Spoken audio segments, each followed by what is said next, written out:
Ndërkohë pjesa e çmimeve, Shqipëria në artikujt më të mëdhenj ndërkombëtar cilësohet si një vend I cili ofron cilësi të lartë dhe çmime më të lira, ndërkohë që brenda vendit ton ka shpeshherë dhe pak kënaqësi të cilat e cilësojnë si një vend shumë të shtrenjtë për cilësinë dhe standardin që ofron. Ju si e keni ndjekur në vitet e fundit, e parasash përmirësuar cilësia në shërbim dhe e dyta, a mendoni që ka abuzim me çmimet në shërbime në zonat caktuara të Shqipërisë për atë se çfarë ofrohet qoftë në hoteleri, qoftë në ushqim apo edhe në zonat bregdetare pra në Vik ku janë çadrat për pushuesit?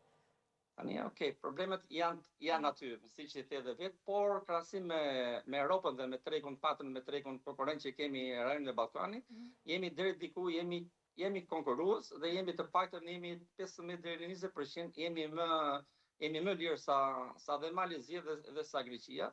Natyrisht trendi I rritjes së çmimeve do të vazhdojë dhe ne nuk mund të ndalojmë dot, për arsye se shumë gjëra edhe në Shqipëri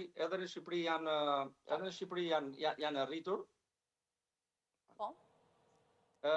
Duke edhe ne nuk mund të ndalojmë këtë trendin e rritjes së çmimeve, por duke krahasuar deri diku cilësinë me shërbimin, çmimet akoma janë okay dhe janë konkurruese.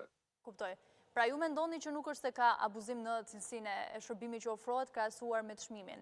Për shembull në zona caktuara, mendoni që çmimet e larta lidhen patjetër me pjesën e Bregdetit, ndoshta nga që është më mirë kryesisht jugu, aty ka më së shumti kritika, ndërsa Durrësi besoj ende cilësohet tek një ndër vendet për shembull më ekonomike dhe kryesisht që ka më së shumti kërkesë edhe nga turistët e huaj, që për shembull italianët nuk preferojnë shumë të shpenzojnë. Rrallë herë na ndodh të shohim një italian në jug, kryesisht më së shumti mund të takojmë në Durrës.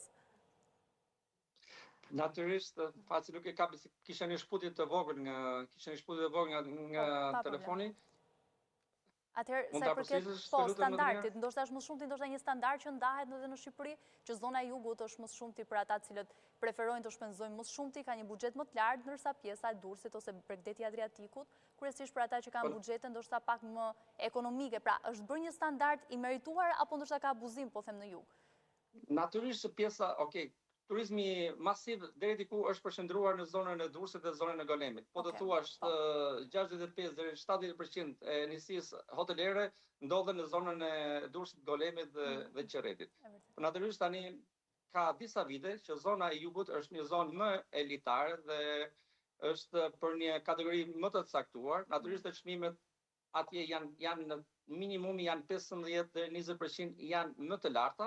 Për mendimin tim është e merituar dhe shërbimi deri diku është më cilësor në pjesën e jugut, pavarësisht në në periudhën e sezonit të lartë, po të thuash në gusht, po të më pyesësh mua si person, kam 20 vjet që merrem me turizmin shqiptar dhe kam ndjekur me vëmendje, unë them muaj gusht është muaj që për të eliminuar shturjen në Bregdetin e jugut.